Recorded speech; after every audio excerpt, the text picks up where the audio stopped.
CPIM Thiruvalla area കമ്മിറ്റിക്ക് കീഴിലെ local സമ്മേളനങ്ങളിൽ വിഭാഗീയത രൂക്ഷമാകുന്നു.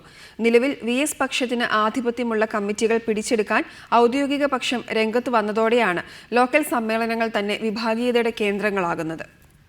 പത്തനംതിട്ട ജില്ലയിലെ CPIM ലോക്കൽ സമ്മേളനങ്ങൾ പകുതിയിലേറെ പൂർത്തിയാകുന്ന ഘട്ടത്തിലാണ് VS പക്ഷത്തിന്റെ ശക്തി കേന്ദ്രമായ തിരുവല്ല ഏരിയ കമ്മിറ്റിക്ക് കീഴിലെ ലോക്കൽ സമ്മേളനങ്ങളിൽ ചേരിതിരിഞ്ഞുള്ള മത്സരങ്ങളും ശക്തമാകുന്നത്.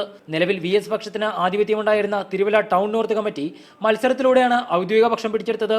ഇവിടെ സമ്മേളനത്തിനെത്തിയ ജില്ലാ സെക്രട്ടേറിയറ്റ് അംഗം സനൽകുമാറിനെ ഭീഷണിപ്പെടുത്തിയതേവരെ ആരോപണമുണ്ട്. VS പക്ഷത്തിന്റെ മറ്റൊരു ശക്തി കേന്ദ്രമായ പരിമലയിലും മത്സരത്തിലൂടെ ഔദ്യോഗിക പക്ഷം കമ്മിറ്റി പിടിച്ചെടുക്കുകയായിരുന്നു. ഇവിടെ പാനലിന് പുറത്തുനിന്ന് 12 പേരാണ് മത്സരിച്ചത്. ഇതിൽ 11 പേരും ജയിച്ചു.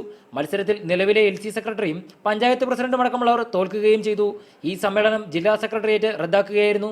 ഇതിൽ പ്രതിഷേധിച്ച് പാർട്ടി പ്രവർത്തകർ CPM ജില്ലാ കമ്മിറ്റി അംഗം A. ലോപ്പസിനെ വീട്ടിൽ കയറി മർദ്ദിക്കുകയും ചെയ്തിരുന്നു. നിലവിൽ VS പക്ഷത്തിന് ആധിപത്യമുള്ള ടൗൺ സൗത്ത്, കുറ്റൂർ ഈസ്റ്റ് എന്നീ കമ്മിറ്റികളും മത്സരിക്കാനാണ് ഔദ്യോഗിക പക്ഷത്തിന്റെ തീരുമാനം. ഇതോടെ തിരുവല്ലയിൽ വെച്ച് നടക്കുന്ന ഏരിയ സമ്മേളനത്തിലും കടുത്ത മത്സരമുണ്ടാകുമെന്ന് ഉറപ്പാണ്.